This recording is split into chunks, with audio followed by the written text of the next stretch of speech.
Have you ever heard something that just clicks?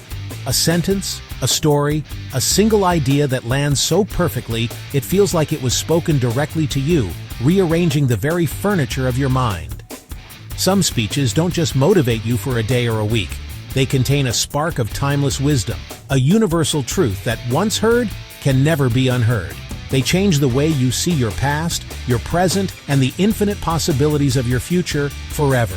These aren't just words, they are keys, capable of unlocking doors within you that you never even knew existed. Today, we're diving deep into 10 of the most profound, powerful, and genuinely life-changing motivational speeches of all time. We won't just skim the surface. We'll explore the core message of each, unpack the stories that give them power, and discover the practical takeaways you can apply to your own life, starting right now. Get ready to be inspired.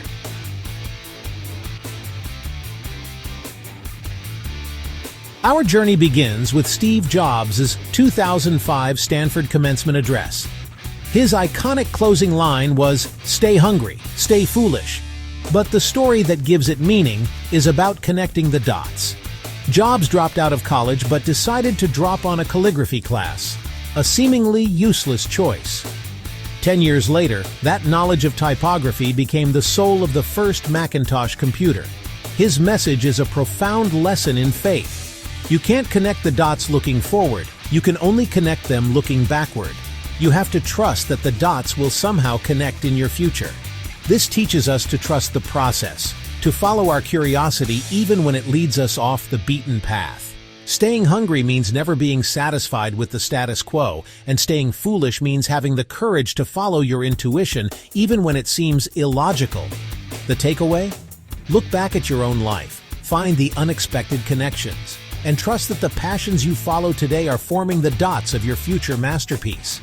Next, J.K. Rowling, who in her Harvard speech didn't talk about the magic of Harry Potter, but the magic of failure. She described hitting rock bottom, a failed marriage, jobless, a single parent, and in her words, as poor as it is possible to be in modern Britain without being homeless. It was a dark time, but she called it a gift. Why? Because failure stripped away everything that wasn't essential. It forced her to stop pretending to be anything other than what she was, and to direct all her energy into the only work that mattered to her, writing. Her message is that it is impossible to live without failing at something unless you live so cautiously that you might as well not have lived at all. Failure isn't just a stepping stone, it's a crucible. It burns away your fears and other people's expectations, revealing your true self and your true strength. The lesson is to reframe failure not as an endpoint, but as a powerful moment of clarification. Eric Thomas, or E.T. the hip-hop preacher, brings a raw, undeniable energy. In his most famous speech, he tells the story of a young man who wants to be successful and seeks the advice of a guru. The guru tells him to meet him at the beach at 4 a.m. When the young man arrives, the guru walks him out into the water, up to his neck, and then pushes his head under. He holds him there until the young man is flailing, desperate. Finally, he pulls him up and asks, "When you were underwater, what did you want to do?" The young man replies, "I wanted to breathe." The guru says, "When you want to succeed as badly as you want to breathe, then you'll be successful." This isn't just motivation, it's a gut check. It separates a casual wish from a non-negotiable need. His words force you to ask, do I just want this goal, or do I need it like I need air? That distinction is everything. Jim Carrey's 2014 commencement speech is a masterclass in blending humor with heart. He shares the story of his father, a brilliant comedian who, fearing failure, took a safe job as an accountant. But when Jim was 12, his father was laid off from that safe job, and their family had to do whatever they could to survive. The lesson Jim learned was profound. You can fail at what you don't want, so you might as well take a chance on doing what you love. This single idea shatters the illusion of the safe path. There is no such thing. Life is uncertain, and the only true security comes from aligning your work with your soul. His speech is a powerful permission slip to stop choosing fear over passion. The real risk isn't failing at your dream. It's succeeding at a life that makes you feel empty. Ask yourself, are you playing it safe in a life you don't truly love? When Les Brown speaks, you feel it in your bones. His power comes from his story. Labeled educably mentally retarded in grade school, born into poverty and facing endless rejection, his entire life is a testament to his core message. He famously roars, "You've got to be hungry." His words instill a deep, unshakable resilience. He teaches that you must believe in yourself, especially when no one else does. You have to tell yourself it's possible, even when your circumstances scream otherwise. The key takeaway is his powerful mantra, "It's not over until I win." This isn't about defeating others. It's about refusing to be defeated by life. It's about defining what winning means for you, your goals, your dreams, and then committing to the fight until you achieve it. It's a declaration of personal power. From a man who conquered bodybuilding, Hollywood, and politics, Arnold Schwarzenegger's speech offers a brutally effective, no-excuses blueprint for success. He lays out 6 clear rules. 1. Trust yourself. Dig deep down and ask who you want to be, not what others want you to be. 2. Break the rules. Not the law, but the status quo. Think outside the box. 3. Don't be afraid to fail. You can't always win, but don't be paralyzed by fear of failure, or you'll never push yourself. 4. Ignore the naysayers. When someone says no one has ever done it before, you be the first. 5. Work your butt off. This is the most important rule. There is no magic pill. You have to work and work and work. And finally, Rule 6. Give something back. Whatever path you take, you must find time to give back to your community.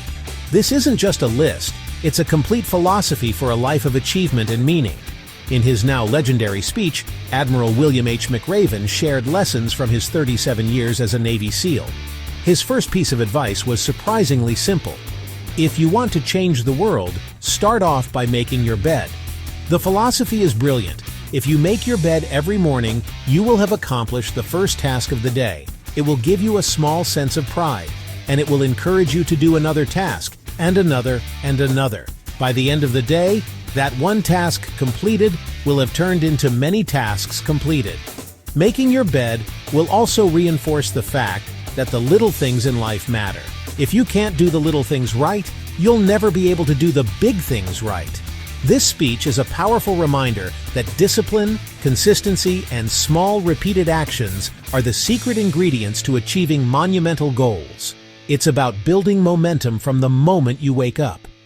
Dr. Brené Brown's TED Talk changed the global conversation around a single word: vulnerability. After years of research, she found that the one thing separating people with a strong sense of love and belonging from those who struggle for it was the belief that they were worthy. And the key to worthiness? Vulnerability. She defines it not as weakness, but as emotional risk, exposure, and uncertainty. It's the courage to show up and be seen when we have no control over the outcome. Our culture teaches us to armor up, to be perfect, to never let them see us sweat. But Brené's work proves that this is the path to disconnection and shame. True courage, true connection, and a wholehearted life are born from letting our guard down. The practical takeaway is to practice small acts of vulnerability. Share how you're really feeling with a trusted friend. Ask for help. Try something you know you're not good at. It's in those moments of imperfection that we find our greatest strength. Denzel Washington's commencement speech offers a crucial reframe on failure. He states it as a fact. You will fail at some point in your life. You will lose. You will embarrass yourself. You will suck at something. Accept it. But his advice is what matters. Fall forward. He explains that every great success story is also a story of failure. Reggie Jackson struck out 2,600 times, the most in baseball history, but we remember his home runs. To fall forward means that every time you fail, you learn something. You get back up with more knowledge, more experience, more strength than before. It's about seeing failure not as a dead end, but as a detour that is teaching you a better route to your destination.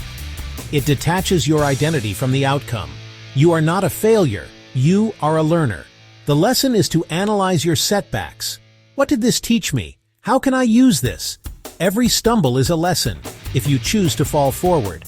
Finally, Simon Sinek's TED Talk introduced a simple idea that has transformed leadership and marketing: the golden circle. He explains that most people and organizations know what they do and how they do it, but very few can clearly articulate why they do it. And by why, he doesn't mean to make a profit. He means, what's your purpose? What's your cause? What's your belief? Why does your organization exist? Inspiring leaders and brands think, act, and communicate from the inside out. They start with why. His famous example is Apple. If Apple were like everyone else, they'd say, "We make great computers. They're beautifully designed and simple to use. Want to buy one?" Instead, they say, "Everything we do, we believe in challenging the status quo. We believe in thinking differently." The way we challenge the status quo is by making our products beautifully designed and simple to use. We just happen to make great computers. Want to buy one? See the difference? People don't buy what you do, they buy why you do it. This applies to everything. The takeaway is to find your own why. It is the source of all your passion and your most powerful tool for inspiring others. From connecting the dots to falling forward, from starting with why to wanting it as badly as you want to breathe, each of these speeches offers a powerful lens through which to view your life. The common threads are clear. Embrace failure, find your purpose, be courageous, stay consistent, and believe in yourself. But listening to these ideas is only the beginning. The real lasting change happens when you move from inspiration to action. So, we want to ask you, which of these 10 messages resonated most deeply with you today? And more importantly, what is one small, concrete action you can take this week to bring that message to life? Let us know in the comments below. Your story might be the spark that someone else needs to hear. And if you found value in this journey, please don't forget to like this video, share it with someone who might need a lift, and subscribe for more content designed to help you build a meaningful and motivated life.